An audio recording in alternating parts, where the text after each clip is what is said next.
Hello friend, welcome to BPSC platform. आज daily current affair में करेंगे 11 जून के महत्वपूर्ण करंट अफेयर। आज हम लोग साइंस सीरीज को स्किप कर रहे हैं क्योंकि आज के हमारे इस करंट अफेयर में दो टॉपिक कवर करेंगे। आज हम लोग अपने इस करंट अफेयर में दो टॉपिक, एक टॉपिक हमारा पॉलिटी का होगा और एक हम लोग का साइंस का टॉपिक होगा। इसलिए वीडियो लंबा हो जाने के लिए मैंने सोचा कि वीडियो बहुत ज़्यादा लंबा हो जाएगा, इसलिए हमने साइंस को आज सीरीज को स्किप किया है। ठीक है, आइए स्टार्ट करते हैं। पहले रिवीजन करेंगे हम कल के करंट अफेयर का। तो एशिया यूनिवर्सिटी रैंकिंग जारी किया गया टाइम्स हायर एजुकेशन के द्वारा, जिसमें इंडिया के 3 यूनिवर्सिटियों ने टॉप 100 में जगह बनाई और वो है आईआईएससी बेंगलोर 37, आईआईटी रोपड़ 55 और आईआईटी इंदौर 78। टॉप पर है तसिंगुआ यूनिवर्सिटी जो कि चाइना का, टॉप पे है तसिंगुआ यूनिवर्सिटी जो कि चाइना का। ये एशिया यूनिवर्सिटी रैंकिंग है 2021 का। आगे चलते हैं। अभी यूनाइटेड नेशन के जनरल असेंबली है, उनके एज ए प्रेसिडेंट के रूप में चुना गया है मालदीव के जो फॉरेन मिनिस्टर उनको। ठीक है, अब्दुल्ला शाहिद को। महत्वपूर्ण सवाल है। इसाक हरगोज इजराइल के नए प्रेसिडेंट। वीरेंद्र नानावती को चुना गया है वर्ल्ड स्विमिंग फेडरेशन के मेंबर के रूप में। David Diop International Booker Prize उनके book all night all blood is black के लिए मिला है उनको। ओके, मैं बार बार डेविड डियोप को मैंने एटलीस्ट 3 से 4 वीडियो में मैंने इसको डिस्कस किया है, तो ये आपको याद हो गया होगा।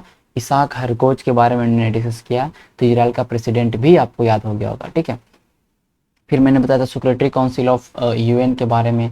5 मेंबर हैं जिनके पास वीटो पावर है। 10 नॉन परमानेंट मेंबर होते हैं जो 2 साल के लिए चुने जाते हैं। वो मैंने आपको बताया था, ब्रिटेन, फ्रांस, अमेरिका, रूस, चाइना, इसके पास वीटो पावर है। ये यूनाइटेड नेशन के सेक्रेटरी काउंसिल के परमानेंट मेंबर हैं।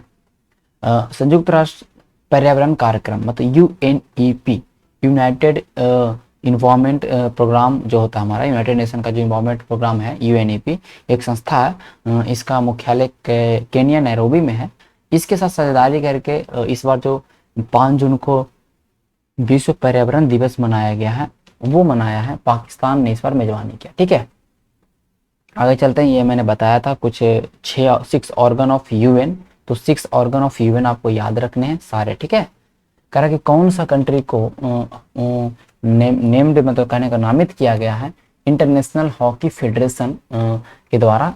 Hockey 5S world cup, hockey 5S world cup एक तरह का हॉकी का एक प्रारूप है, एक फॉर्मेट है जिसमें 20 मिनट का खेल होता है, 5 प्लेयर ही इसमें रहते हैं। तो वो होगा अमान में। कहाँ होगा? अमान में। अच्छा, कोपा अमेरिका मैंने बताया था 2021 वाला ब्राजील में होगा। कोपा अमेरिका 2024 वाला इक्वाडोर में होगा। तजाकिस्तान में क्या होगा कि संघाई कॉरपोरेशन ऑर्गेनाइजेशन। ठीक है, संघाई कॉरपोरेशन ऑर्गेनाइजेशन जो है, इसका हेड ऑफ स्टेट का जो होगा मीटिंग, वो 2021 वाला तजाकिस्तान में होगा। 2022 वाला उज्बेकिस्तान में होगा। तो सारे महत्वपूर्ण है सवाल। संघाई कॉपरेशन ऑफ ऑर्गेनाइजेशन है, उनमें 8 मेंबर हैं, या मुझे कमेंट करके बताइएगा एससीओ में कितने मेंबर हैं और कौन कौन है, उसको आपको कमेंट करना है। ठीक है, क्या होगा कि आप कमेंट करने के चक्कर में क्या होगा कि आपको अगर याद होगा तो अच्छी बात है, आपको रिवाइज होगा वो 8 मेंबर। अदरवाइज क्या करेगा, आप कहीं से भी गूगल करके कमेंट करिएगा तो वो 8 कंट्री का नाम फिर से आपको एक बार याद होगा। एससीओ के बारे में आप जानेंगे, तो इस तरह से बहुत ही अच्छा तरीका है ये रिवीजन करने का। ठीक है, इंडिया और यूएसए ने साइन किया एक डील वर्थ, साइन किया था फरवरी 2020 में ही, कि हम 24 हमें चाहिए MH-16 रोमियो हेलीकॉप्टर। किससे? लॉकहीड मार्टिन यूएसए का कंपनी है, बोला 24 MH-60 रोमियो हेलीकॉप्टर चाहिए। ओके, ये डील था $2.4 बिलियन का, $2.4 बिलियन का।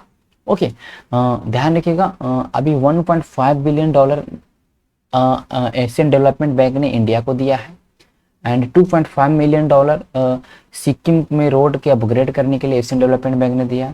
एशियन डेवलपमेंट बैंक का हेडक्वार्टर मनीला में है, पता होना चाहिए आपको। 484 मिलियन यूएसडी जो मिला है तमिलनाडु को मिला है, वहाँ के ट्रांसपोर्ट कनेक्टिविटी को बढ़ाने के लिए एशियन डेवलपमेंट बैंक के द्वारा। MH-60 हेलीकॉप्टर 24 के लिए हमने डील किया था, हमें 3 मिला है, इसलिए अभी न्यूज में है, इसी को ध्यान रखिएगा। और इंडिया के जो पायलट हैं वो ऑलरेडी यूएसए जा चुके हैं, वहाँ पे फ्लोरिडा में और कैलिफोर्निया में उनका ट्रेनिंग होगा। ठीक है। MH-16 रोमियो हेलीकॉप्टर, इस हेलीकॉप्टर में मल्टी मोड रडार्स हैं, नाइट विजन डिवाइस हैं, ठीक है। ये एयरक्राफ्ट कैरियर से, क्रूजर से, कहीं से भी इसको हम लोग ऑपरेट कर सकते हैं। तो ये मैंने बताया था कल के वीडियो में, ठीक है। आगे चलते हैं। आपका सारा करंट अफेयर का पीडीएफ ऑलरेडी अपलोड कर दिया गया है। एक कमेंट आया था कि पीडीएफ को अपलोड कर दिया है। पीडीएफ अब ऑलरेडी अपलोडेड है। आप जाइएगा बीपीएससी प्लेटफॉर्म के ऐप पे। ऐप में जाने के बाद आपको एक सेक्शन आपको दिखाई पड़ेगा, ऊपर में 3 लाइन पे क्लिक करने के बाद आपको लेफ्ट साइड में स्टडी मटेरियल सेक्शन में जाइएगा तो आपको सारे करंट अफेयर फोल्डर वाइज मिल जाएंगे, जून का, मई का, ठीक है। और अप्रैल इसम का सबका यहाँ अपलोडेड है, ठीक है, ध्यान रखिए। और जो पॉलिटी क्लास चलता है, हिस्ट्री क्लास चलता है, सारे के करंट अफेयर वहाँ पर सारे के वहाँ पे पीडीएफ आपको ऑलरेडी अवेलेबल है। देखिए ये मूवी है जो पर्यावरण संरक्षण श्रेणी में, ठीक है, इन्वायरमेंट कंजर्वेशन कैटेगरी में इस फिल्म को स्वर्ण कमल मिला है। और मूवी का नाम है वाटर वॉरियर्स। जो कि मोनपा ट्राइब, अरुणाचल प्रदेश का मोनपा ट्राइब है, उस पे बेस्ड ये है। ध्यान रखिएगा, एक तरह का ये नेचर इन्वायरमेंट कंजर्वेशन कैटेगरी पे इनको स्वर्ण कमल के रूप में मिला, बेस्ट फिल्म का अवार्ड मिला, ठीक है। ध्यान रखिएगा वाटर वॉरियर्स को। मराकर लाइन ऑफ द अरेबियन सी, ये feature film, best feature film या बेस्ट पिक्चर का अवार्ड मिला है फीचर फिल्म कैटेगरी में, इस बार 67th नेशनल फिल्म अवार्ड में, ठीक है। मलयालम मूवी है, ठीक है। एंड इंजीनियरिंग ड्रीम जो मूवी है, ये मूवी है नन फीचर फिल्म में, इसे मिला बेस्ट फिल्म का अवार्ड नन फीचर कैटेगरी में 67th नेशनल फिल्म अवार्ड में।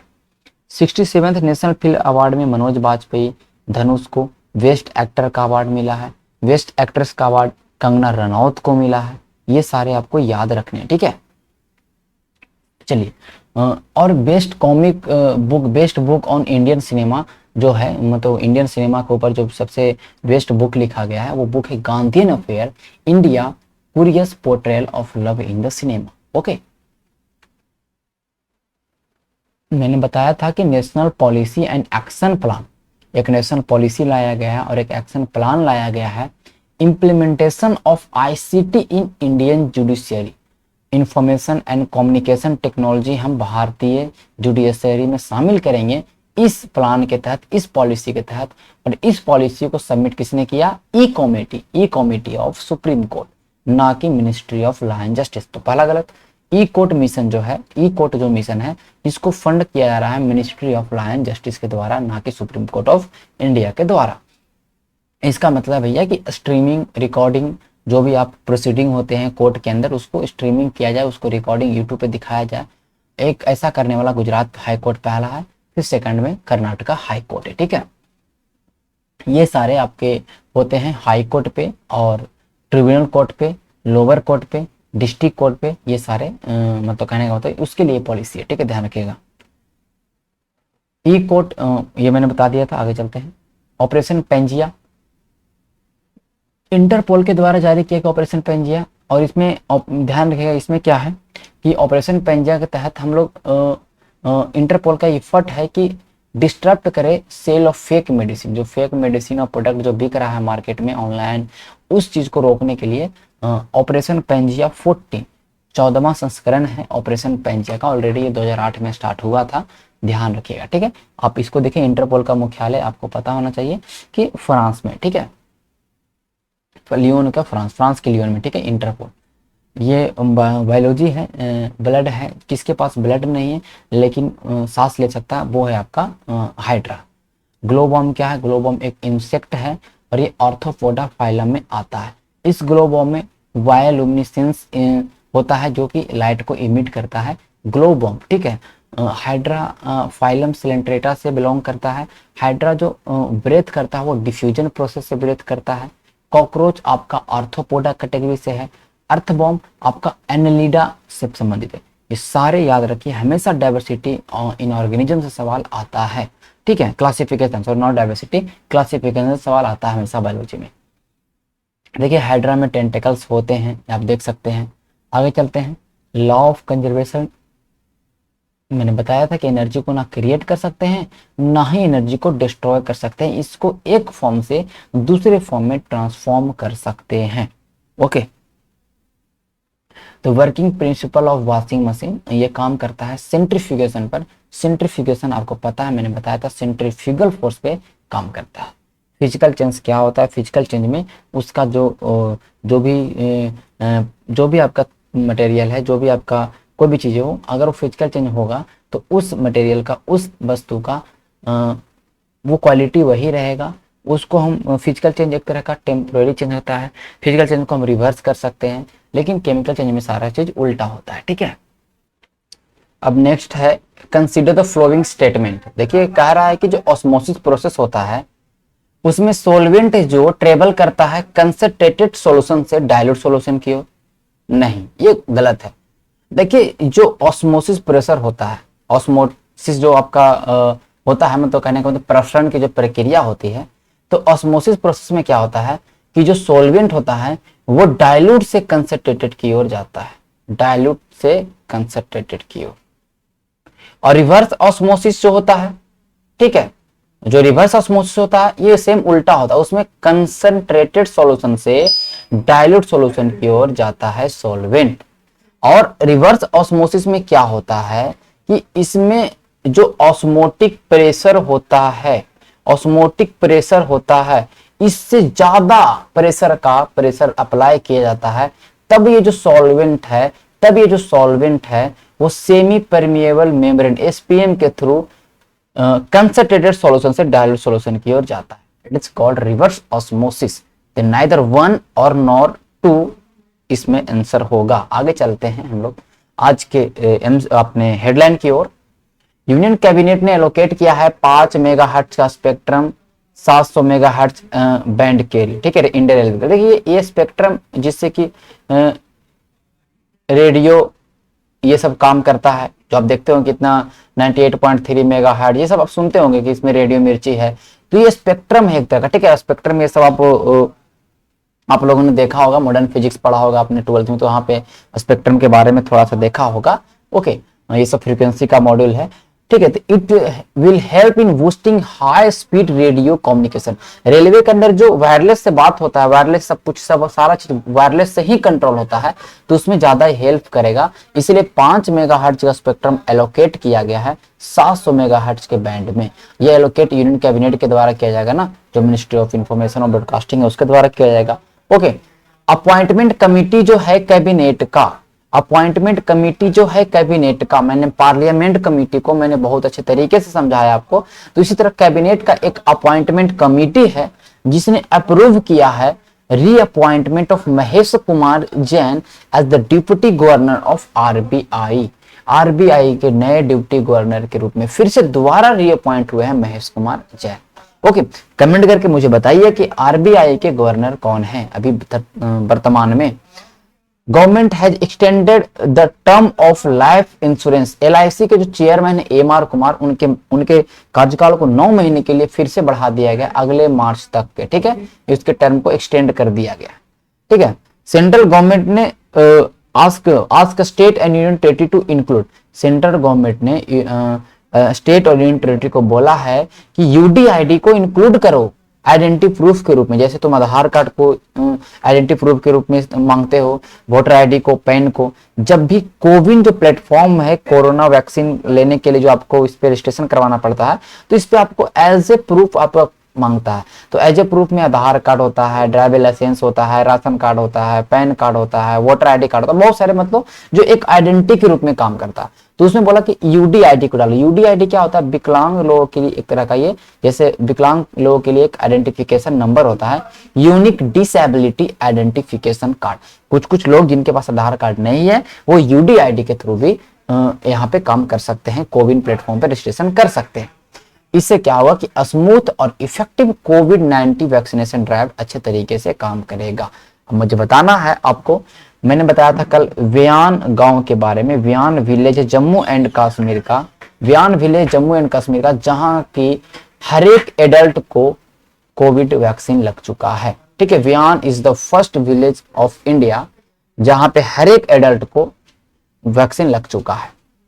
देखिए सुरक्षित हम सुरक्षित तुम, ये जो कैंपेन है वो नीति आयोग और पिरामल फाउंडेशन के द्वारा 112 डिस्ट्रिक्ट में लॉन्च किया गया है 8 जून को। ये कल के एमसीक्यू में हम इसको नहीं डालेंगे, आपको यहीं पे समझना पड़ेगा कि सुरक्षित हम सुरक्षित तुम अभियान जो है ये नीति आयोग के द्वारा और पिरामल फाउंडेशन के द्वारा 112 डिस्ट्रिक्ट में लॉन्च किया गया है।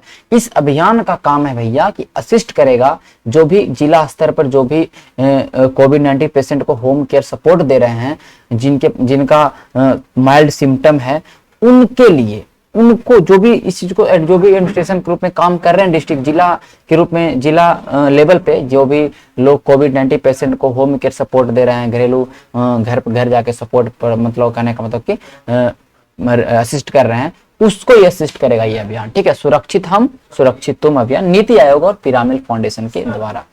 देखिए अभी ऑकलैंड को रैंक किया गया है वेस्ट ग्लोबल लिएबिलिटी इंडेक्स 2021, रहने के लिए सबसे अच्छा जगह पूरे वर्ल्ड में ऑकलैंड। ऑकलैंड आपका पता होना चाहिए कि न्यूजीलैंड का जगह है, तो ऑकलैंड को रैंक किया गया है दुनिया का सबसे अच्छा रहने वाला जगह। ये ग्लोबल लिएबिलिटी जो इंडेक्स है ये जारी किया जाता है इकोनॉमिस्ट इंटेलिजेंस यूनिट के द्वारा, EIU के द्वारा जारी किया जाता है। इसमें सबसे अच्छा ऑकलैंड को जारी किया। ऑकलैंड में इसलिए क्योंकि न्यूजीलैंड ने जो कोविड को लेके, कोविड बहुत ज्यादा से फैल रहा था, फिर भी उसको इस तरह से कंट्रोल किया है, इसलिए वो जगह अच्छा है। अभी आप लिस्ट को देख लीजिए ना, ऑकलैंड रैंक 1 मिला है, इंडेक्स में 96 पॉइंट मिला है, देख सकते हैं। यहाँ पे हेल्थ केयर क्या है, कल्चर में क्या है, एजुकेशन क्या है, इंफ्रास्ट्रक्चर क्या है, ये सब याद करने वाले नहीं है। तो टॉप पे ऑकलैंड है एंड सेकंड टॉप पे आपका ओसाका है। ठीक है, तो ज्यादातर न्यूजीलैंड और ऑस्ट्रेलिया के कंट्री आपको दिखाई पड़ रहे हैं। ठीक है, तो ऑकलैंड और ओसाका और फिर देख सकते हैं एडिलेड, ये 3 कम से कम 1 2 3 याद रखिए। इंडिया का कोई भी आपका कहने का मतलब सिटी नहीं है। ठीक है, कंट्री नहीं, सिटी कोई भी नहीं इंडिया का। ठीक, आगे चलते हैं। Which of the following online booking platform is not a part of new industry association called Confederation of Hospitality Technology and the Tourism Industry Chart? ठीक है, एक चार्ट नाम का एक कन्फेडरेशन बनाया गया, एक संघ बनाया गया, एक समूह बनाया गया है। कौन कौन इसमें किसका समूह है? तो ऑनलाइन बुकिंग वाले, जो ऑनलाइन बुकिंग वाले अलग अलग प्लेटफॉर्म होते हैं, जैसे एज माई ट्रिप है, ओयो है, जो लॉजिंग का व्यवस्था देता है, जो ट्रैवलिंग में, वो सारे जो हॉस्पिटलिटी इंडस्ट्री में है या टेक्नोलॉजी और टूरिज्म इंडस्ट्री में है, उनके लिए बनाया गया चार्ट। चार्ट का फुल फॉर्म समझ लिया होगा आपने। ये हेल्प करेगा छोटे छोटे कंपनियों को ट्रैवल और हॉस्पिटलिटी टेक्नोलॉजी में। ठीक है, तो इस चार लोगों ने मिलके इस एसोसिएशन को बनाया है। 4 लोगों ने नहीं, 4 कंपनियों ने। वो कौन कौन है? एयरबीएनबी अमेरिका का कंपनी है जो कि लॉजिंग प्रोवाइड करती है। ठीक है, लॉजिंग प्रोवाइड करती है, वेकेशन के समय को छुट्टी पे जाते हैं, मतलब वेकेशन में घूमने आते हैं हॉलीडे में, तो ये लॉजिंग प्रोवाइड करती एयरबीएनबी एक ऑनलाइन बुकिंग कंपनी है। एज माई ट्रिप आपने सुना होगा, ये भी ऑनलाइन बुकिंग कंपनी है। ओयो स्टे प्रदान करता है, आपको रहना है रूम के लिए। ठीक है, होटल, तो सारा ओयो का काम है, ऑनलाइन बुकिंग है। ओके, आईआरसीटी इंडियन रेलवे का, तो आईआरसीटी नहीं है इस लिस्ट में। Airbnb, Ease My Trip, OYO और यात्रा का तो आपने सुना होगा, यात्रा.com, ये 4 कंपनियां मिलके ये बनाया है चार्ट। और ये किस तरह से काम करेगी कि छोटे छोटे जो कंपनियां हैं जो ट्रैवल हॉस्पिटलिटी इंडस्ट्री को देख रही है, उसको अच्छे तरीके से डोमेस्टिक टूरिज्म को बढ़ावा देने का मेन मकसद है। डोमेस्टिक टूरिज्म को बढ़ावा देने का मेन, तो ये आपको चारों याद रखना है। ठीक है, Airbnb, Ease My Trip, OYO. ठीक है, ध्यान रखिएगा। देखिए, चार्ट एसोसिएशन के बारे में जानिएगा। ये डोमेस्टिक टूरिज्म को प्रमोट करेगी और health in digital transformation of domestic tourism, जो आपके घरेलू जो यात्रा होते हैं, घरेलू पर्यटन है, उसको डिजिटल रूप से परिवर्तन में मदद करेगा। ठीक है, सब लोग ऑनलाइन बुकिंग करेंगे तो डिजिटली काम होगा ना। It will act as thought leader to run training program, ये एक तरह लीडर के रूप में काम करेगा। ये जो कार्यक्रम मतलब कहने का मतलब कार्यक्रम है, इसमें हर एक मेंबर को चैट का जो रिसोर्सेज है उसको एक्सेस करने का, जो भी इसके मेंबर बनेंगे वो इसके रिसोर्सेज को एक्सेस कर सकते हैं। इसके अंदर जो भी चीजें रहेंगी, इंफॉर्मेशन है या कुछ भी है। ठीक है, it provide for participation in year round program, travel tech ecosystem, signature business event, ये सारे इसके अंदर है। ध्यान देखिए, मेंबर ऑफ एसोसिएशन, इसमें इसके मेंबर कौन कौन है? तो अमनप्रीत बजाज जो कि अभी जनरल मैनेजर हैं एयरबीएनबी इंडिया का, साउथ ईस्ट एशिया का, ताइवान का। मैंने बताया अमेरिका कंपनी लेकिन हर एक जगह, तो India, South East Asia, Taiwan and Hong, इन सब का जनरल मैनेजर कौन है? अमनप्रीत बजाज। निशांत पिट्टी हैं जो सीईओ हैं और को फाउंडर हैं एजमाईट्रिप.com का। रोहित कपूर हैं सीईओ हैं ओयो इंडिया का। ध्रुव श्रृंगी जो हैं को फाउंडर हैं यात्रा.com का। तो ये सारे आपको ये मेंबर ऑफ एसोसिएशन है, ध्यान रखना है। ठीक है, चलते हैं आगे। नेक्स्ट सवाल हमारा है, इंडिया और किस दो देशों के बीच में 31st addition of coordinated petrol या कॉर्पेट अभी एक्सरसाइज को किया गया है with aim of reinforcing maritime link between two country. दोनों कंट्री के बीच में जो आपका अंतर्राष्ट्रीय व्यापार है, समुद्री संबंध है, उसको मजबूत करने के लिए और हिंद महासागर में एक सुरक्षित रूप से अंतर्राष्ट्रीय व्यापार सही तरीके से हो जाए, उस चीज के लिए एक तरह का पेट्रोलिंग एक्सरसाइज किया गया है, कॉर्पेट का 31st एडिशन। तो ये इंडिया और थाईलैंड के बीच में, किसके बीच में है? इंडिया और थाईलैंड के बीच। ठीक है, इंडिया और थाईलैंड के बीच में है कॉर्पेट। देखिए कॉर्पेट के बारे में सुनिए, ये बाई एनुअली है। बाई एनुअली अब मैं बोल दूं तो आप समझ लीजिए कि साल में 2 बार होता है। ठीक है, साल में 2 बार होता है ये कॉर्पेट एक्सरसाइज है। ये 31st एडिशन है। ये अंडमान और निकोबार में कंडक्ट किया गया, मतलब उधर वाला समुद्र में कंडक्ट किया गया, हिंद महासागर में होता है। एक चीज को ध्यान में रखना है। ठीक है, तो इसका काम क्या, मकसद क्या भैया? International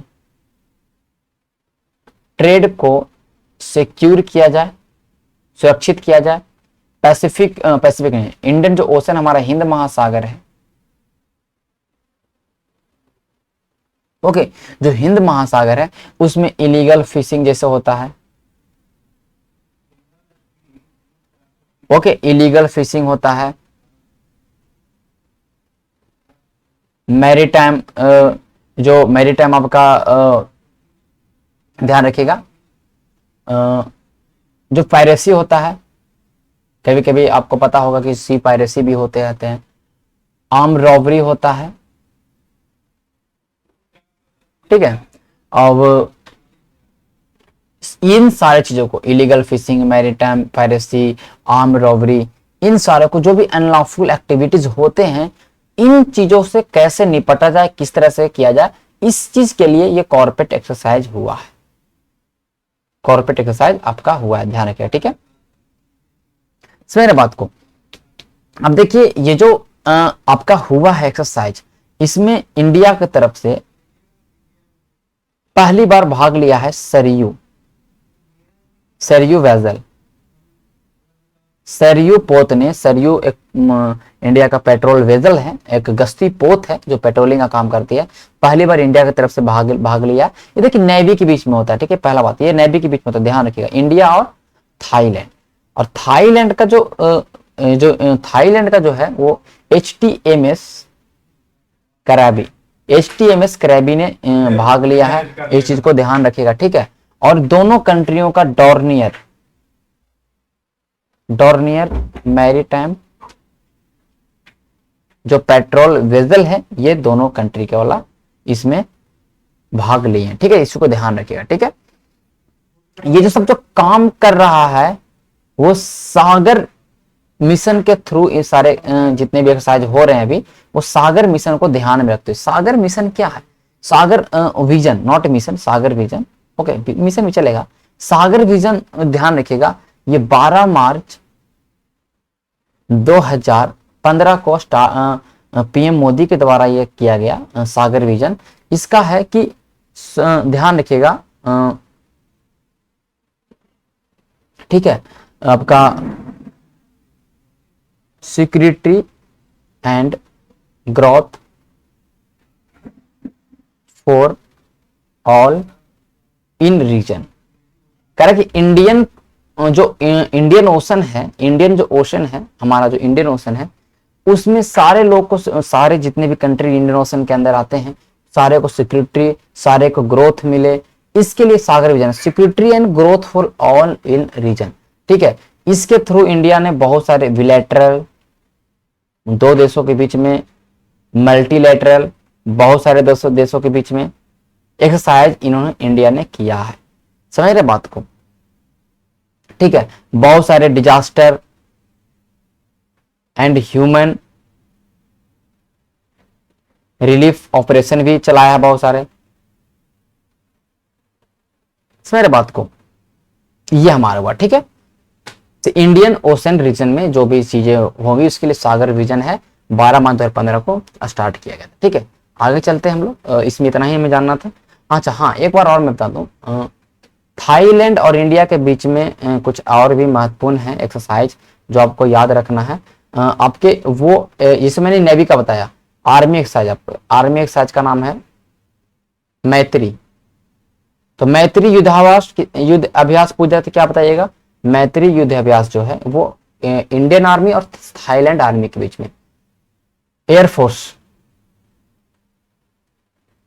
SIAM Bharat. आवाज प्रॉब्लम हो गया यार, बोल नहीं पाता हूं, इतना ज्यादा कंटिन्यूअस क्लासेस चल रहा है कि समझ में नहीं आ रहा है। ओके, कुछ ऐसे एक्सरसाइज हैं जैसे कि संप्रीति इंडिया बांग्लादेश, मित्र शक्ति इंडिया श्रीलंका, मैत्री मैंने बताया इंडिया थाईलैंड, वज्र प्रहार है इंडिया यूएस, युद्ध अभ्यास, ये सारे जितने भी आप देख रहे हैं इसमें एक भी छोड़ना नहीं, सारे महत्वपूर्ण हैं, सारे याद रखना है, ठीक है। सारे याद आपको रखने हैं जितने भी है, ठीक है। देखिए ओनली शक्ति रहे तो इंडिया और फ्रांस के बीच में, मित्र के साथ शक्ति की बात करें तो इंडिया और श्रीलंका के साथ, संप्रीति रहे तो इंडिया बांग्लादेश, मैत्री इंडिया थाईलैंड, ब्रज प्रहार इंडिया यूएस, युद्ध अभ्यास इंडिया यूएस, ब्रज और युद्ध ये दोनों किसके साथ, इंडिया और यूएस के साथ, सूर्य किरण नेपाल के साथ, धर्म गार्जियन इंडिया और जापान के साथ। ओके, शक्ति एक्सरसाइज इंडिया और फ्रांस, मैंने 2 बार लिख दिया। गरुड़ शक्ति रहे तो इंडिया और इंडोनेशिया का साथ। देखिए BIMSTEC, the bay of Bengal initiative for multi sectoral technical and economic cooperation, एक संघ है जो बंगाल की खाड़ी में स्थित देश है उसका। इसमें कौन कौन है भैया, 7 मेंबर है, Nepal, Bhutan, Myanmar, Bangladesh, India, Thailand and Sri Lanka, सब याद रखें। देखिए ये सारे इधर देखिए, थाईलैंड हो गया, म्यांमार हो गया, नेपाल, भूटान, इंडिया, इंडिया के सारे पड़ोसी, इंडिया, नेपाल, भूटान, म्यांमार, बांग्लादेश, ठीक है। ये थाईलैंड केवल इंडिया का पड़ोसी है, मतलब कहने का मतलब थोड़ा दूर में है, मतलब बाउंड्री टच नहीं करता है, तो ये थाईलैंड, इसको जोड़ लीजिएगा। बाकी सारे ये हैं आपके बे ऑफ बंगाल बिमस्टेक के सदस्य। 1997 में स्थापना हुआ बैंकॉक समझौते के थ्रू, बैंकॉक डिक्लेरेशन के थ्रू।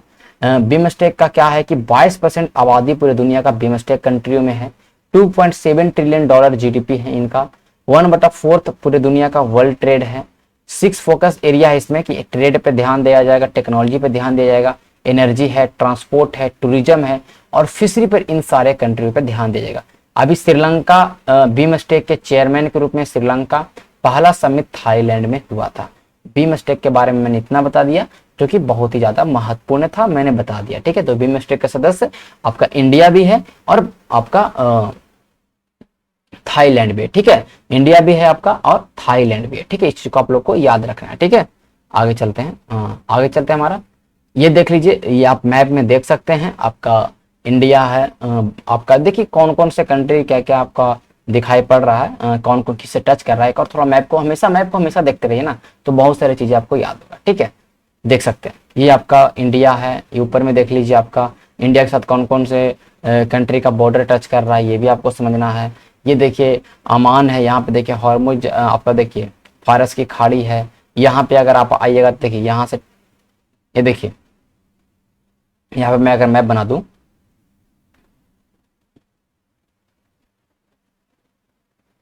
देखिए इधर हमारा ये हमारा अफ्रीका हो जाएगा। यहाँ पे आपका देख सकते हैं बाब अल मंडब जल संधि, बीपीएससी ने सवाल पूछा। यहाँ पे स्वेज नहर, ये रेड सी इधर आपको दिखाई पड़ेगा, आपका ध्यान रखिएगा भूमध्य सागर, मेडिटेरियन सी दिखाई पड़ेगा। देखिए मंगोलिया लैंडलॉक कंट्री है, सबसे बड़ा लैंडलॉक कंट्री कजाकिस्तान है। पूरे वर्ल्ड का सबसे बड़ा लैंडलॉक कंट्री कौन है, कजाकिस्तान, ठीक है। स्थलवृद्ध देश कौन है? कजाकिस्तान है। और फिर देख सकते हैं यहाँ पे मंगोलिया भी है, नॉर्थ कोरिया, साउथ कोरिया, देख सकते हैं जापान है, 4 द्वीप हैं। ओके, इस बार सवाल जापान के द्वीप से आया था। कौन सबसे छोटा, सबसे बड़ा द्वीप कौन है? बीपीएससी ने सवाल पूछा था, मैंने पढ़ाया था एक वीडियो में और ये सवाल आ गया था। तो ये एक बार मैप हमेशा देखते रहिएगा। आगे चलते हैं। Which Indian former Indian cricketer, कौन भारत के पूर्व खिलाड़ी रहे हैं, भारतीय क्रिकेटर रहे हैं जिन्होंने वेबसाइट क्रिक गुरु स्टार्ट किया, ठीक है। क्रिक गुरु नहीं, क्रिक गुरु, ठीक है, घोषणा किया है, जो कि जितने भी खिलाड़ी, युवा खिलाड़ी है, वो ऑनलाइन कोचिंग, बोला कि देखो हर एक शिक्षा के क्षेत्र में जिम भी ऑनलाइन चल रहा है, हर एक चीज ऑनलाइन चल रहा है, तो क्यों ना क्रिकेट भी ऑनलाइन सिखाया जाए। तो ये कंसेप्ट आया वीरेंद्र सहवाग और संजय बांगर भी क्रिकेटर रह चुके हैं। इन दोनों ने इस चीज को सोचा और स्टार्ट किया क्रिक गुरु वेबसाइट, जिसके तहत ध्यान रखिएगा ये अक्टूबर 2020 में इन्होंने सोचा था और फरवरी 2021 में इस चीज को लॉन्च किया, क्रिक गुरु वेबसाइट के बारे में। इसमें ध्यान रखिएगा कि ये आपका फोन, मोबाइल, एंड्रॉयड हो, एप्पल हो, हर एक जगह ये वेबसाइट है, सब जगह ये चलेगा। इसमें पेड कोर्सेज रहेंगे जिसमें 34 टॉप प्लेयर जो है पूरे वर्ल्ड का, वो आपको कोचिंग देंगे यहाँ पे, और कुछ बड़े बड़े कोच भी कोचिंग देंगे। 299 से लेके 1199 तक आपका इसका रेंज है। अलग अलग कोच से आपको ट्यूशन कर, मतलब कहने मतलब कोचिंग करना है क्रिकेट का। और फिर इसमें 4999 का है कि आप जिसमें ये पैक ले लेते हैं तो आप 10 प्लेयर से, 10 बड़े बड़े जो महान प्लेयर हैं, 10 टॉप प्लेयर हैं, जैसे ब्रायन लारा हैं, सब मेन इसके अंदर सारे प्लेयर हैं, उनसे आप कोचिंग ले सकते हैं, ठीक है। तो ये बहुत ही अच्छा इनिशिएटिव है, वेबसाइट लॉन्च किया गया क्रिकेट के लिए, ठीक। क्रिक गुरु, नॉट गुरु, हमेशा कंफ्यूजन के लिए दे देगा, ठीक है। वीरेंद्र सहवाग और संजय बांगर, ठीक है, ये हमको याद रखना। आगे चलते हैं हम लोग। ये आप देख सकते हैं क्रिक गुरु।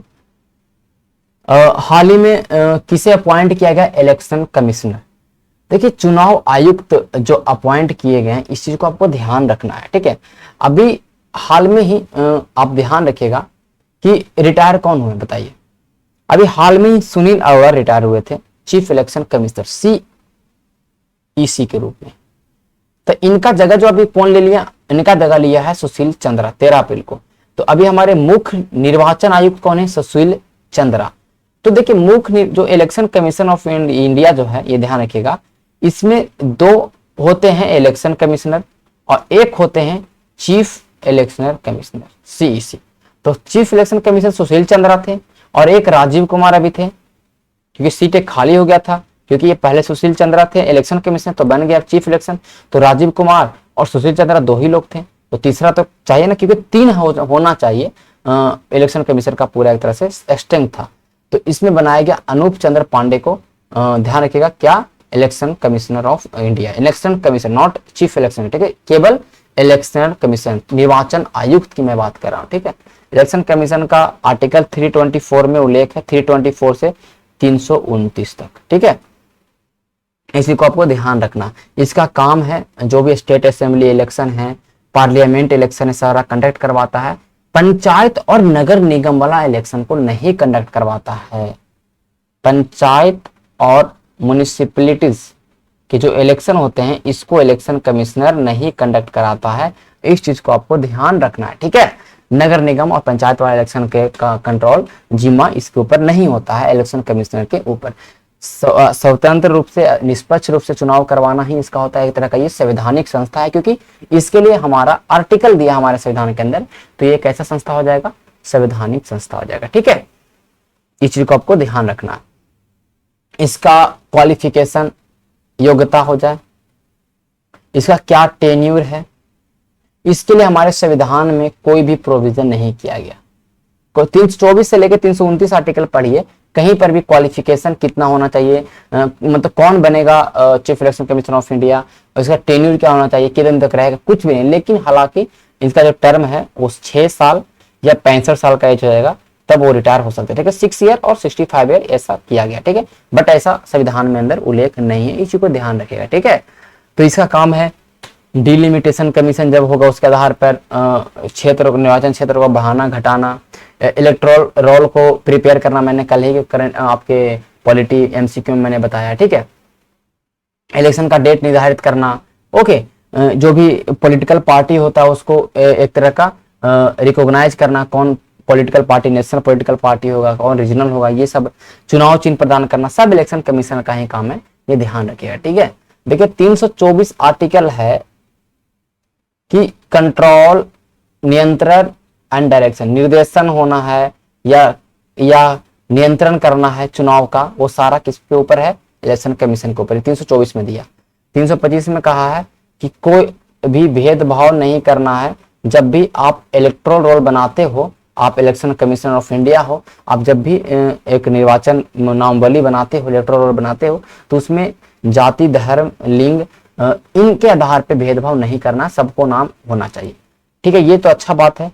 326 में कहा, देखिए 3 2 5 5 हो बराबर, सबको करो बराबर, किसी को ऐसा नहीं है कि एक मुस्लिम है एक हिंदू है तो उसको वोट देने का अधिकार नहीं, उसको नहीं प्रिपेयर करेंगे, ऐसा कभी नहीं करना।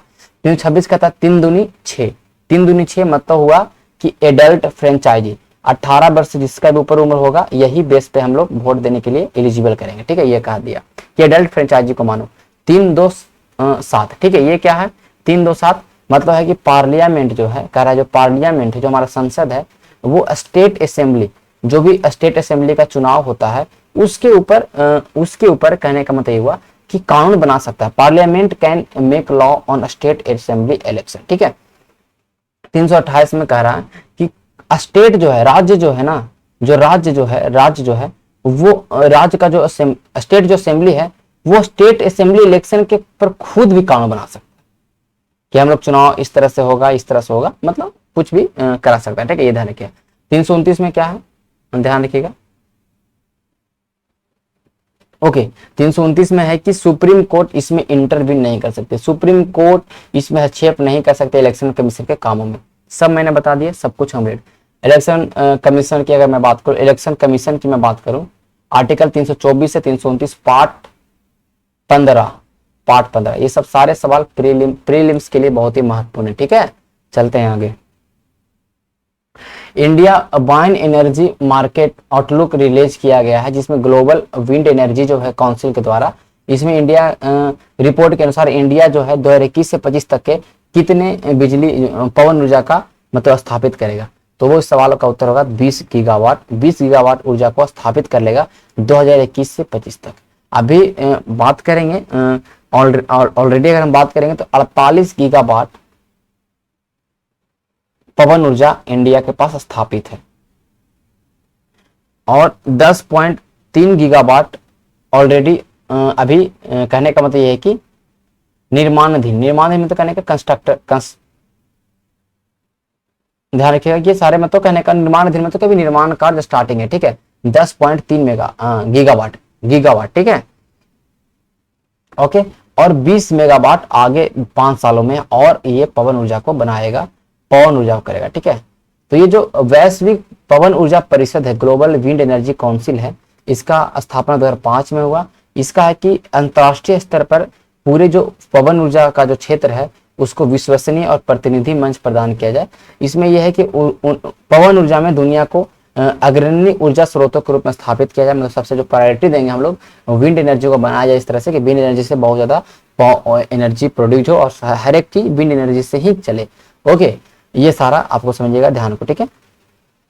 सबसे ज्यादा अभी यूरोपियन संघ के पास है 48 गीगावाट, ठीक है। सबसे ज्यादा किसके पास है, यूरोपियन संघ के पास कितना है 48 गीगावाट। सॉरी, ये इंडिया के पास 38 है, नॉट 48, कंफ्यूजन हो गया, ठीक है। इंडिया के पास 38 गीगावाट है, ठीक है, 38 गीगावाट है, ठीक है। 48 गीगावाट के साथ टॉप पे कौन है अभी, यूरोपियन संघ, यूरोपियन यूनियन, ठीक है। इस चीज को आपको याद रखना है, ठीक है। आगे चलते हैं।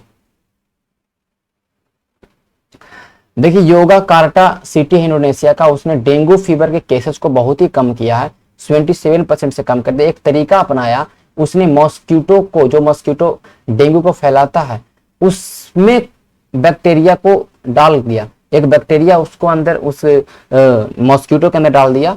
तब क्या हुआ कि वो बैक्टीरिया जो डेंगू फैलाने वाला बैक्टीरिया था उसका प्रभाव कम गया और वो डेंगू के मामले में, कहने का डेंगू के मामले में बहुत कमी आया। वो बैक्टीरिया था भैया बोलवैचिया बैक्टीरिया है, इसे बोला गया है मिराकुलस बैक्टीरिया। अभी मतलब वैज्ञानिकों ने इसको क्या बोल दिया, अभी मिराकुलस मतलब एक बहुत चमत्कार बैक्टीरिया। क्या किया इसको मच्छर के बॉडी के अंदर डाला गया।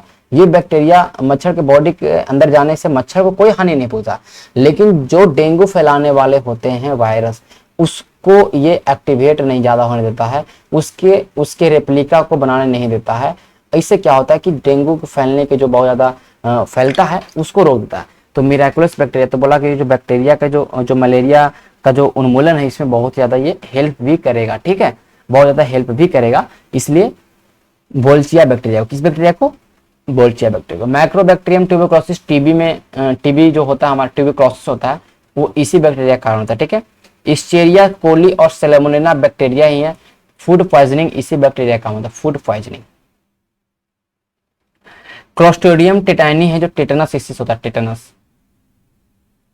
आगे चलते हैं हम लोग। Disease cause by bacteria, bacteria से कौन कौन से बीमारी होते हैं ये आपके सामने है। वुफिंग कब है, डिप्थीरिया है, कोलरा है, ये सब, लिपरेसी है, न्यूमोनिया है, टिटेनस है। ये सारे को वीडियो को पॉज करिए और एक बार 2 बार ध्यान दीजिए और इसको नोट डाउन कर लीजिए। और चाहिए तो कहने का मतलब इसका कौन बैक्टीरिया से हो रहा है, बैक्टीरिया, ठीक है, कौन बैक्टीरिया वाले कौन कौन से बीमारी ये भी याद रखिए, और कौन बैक्टीरिया रिस्पॉन्सिबल है ये भी याद रखिए। डिजीज कॉज बाय प्रोटोजोआ से कौन कौन होते हैं ये आपके सामने है, ओके। वायरस से कौन कौन से बीमारी होते हैं ये आपके सामने है, मैंने यहाँ पे डाल दिया है।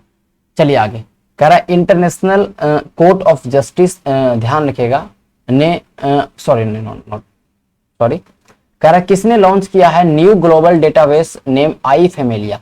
आई फेमिलिया नाम का एक डेटाबेस किया है, इसके अंदर इंफॉर्मेशन प्रोवाइड रहेगा जो आइडेंटिफाई करेगा कोई मिसिंग पर्सन को, उसके फैमिली के डीएनए को। तो इस डेटाबेस के अंदर क्या होगा, इस डेटाबेस के अंदर सारे लोगों का डीएनए, इसका जो मतलब कहने का तो डाटा है वो स्टोर होगा। अब कोई भी आदमी कहीं पे भी बहुत ही संदिग्ध अवस्था में पाया गया, मतलब मरा हुआ पाया गया, मतलब छत बिछत स्थिति में पाया गया, पता करना चाहिए कि ये आदमी कहाँ का है, कहाँ का, तो उसके डीएनए को इस डाटाबेस में डालेंगे ना, तो फैमिली के जो डाटाबेस रहेगा उससे लिंक करेगा, कॉपी कर लेगा, बता देगा कि इस फैमिली से बिलोंगिंग करता है, ठीक है। तो इसके लिए आई फेमिलिया स्टार्ट किया गया इंटरपोल। इंटरपोल का मुख्यालय कहाँ है, इंटरपोल का मुख्यालय कहाँ है, France. International court of justice का मुख्यालय कहाँ है, द हेग, नीदरलैंड। जो यूएन का 6 ऑर्गन्स में, यूएन के जो 6 ऑर्गन्स है उसमें से बहुत ही महत्वपूर्ण है द हेग, ठीक है। सीबीआई मैंने बताया था, सीबीआई इंडिया का 1963 में इसका स्थापना हुआ, सुबोध कुमार जायसवाल है, ठीक है, ध्यान रखिएगा। देखिए ये किस तरीका से करेगा, ऐसे मान लेते कोई मरा हुआ व्यक्ति है, इसका डीएनए को हमने लिया और इस डीएनए को हमने इस डाटाबेस में डाला। इस डाटाबेस में बहुत सारे लोगों का डीएनए डाला हुआ ऑलरेडी। ये डाटाबेस आई फेमिलिया डाटाबेस से क्या करेगा, लिंक कर लेगा और डीएनए को मैचिंग कर लेगा। सॉफ्टवेयर इसका रहेगा, डीएनए मैचिंग का सॉफ्टवेयर रहता है और इंटरप्रेट कर देगा, बता देगा अच्छा ये है, ठीक है। ये इंटरपोल के द्वारा बहुत ही अच्छा ये किया गया, ठीक है। तो आज के करंट अफेयर को हम यहीं पे समाप्त करते हैं, मिलेंगे कल के करंट अफेयर में और वहां पे डिस्कस करेंगे हम लोग कल के करंट अफेयर को, ओके। और कल हमारा शाम को पॉलिटी का सेशन होने वाला है, सॉरी कल नहीं, आज हमारा शाम को पॉलिटी का सेशन होने वाला है, तो उस पॉलिटी के सेशन को जरूर देखें। अभी हमारा एमसीक्यू चल रहा है, हमारा जो चैप्टर कंप्लीट हुआ उसके बाद हम लोग उस पर एमसीक्यू कर रहे हैं, बहुत ही अच्छा चल रहा है, उसको वीडियो को जरूर देखें कल शाम को, आज शाम को रात को 8 बजे, ठीक है, ध्यान रखिएगा। चलिए हम सेशन को समाप्त करते हैं, तब तक के लिए धन्यवाद।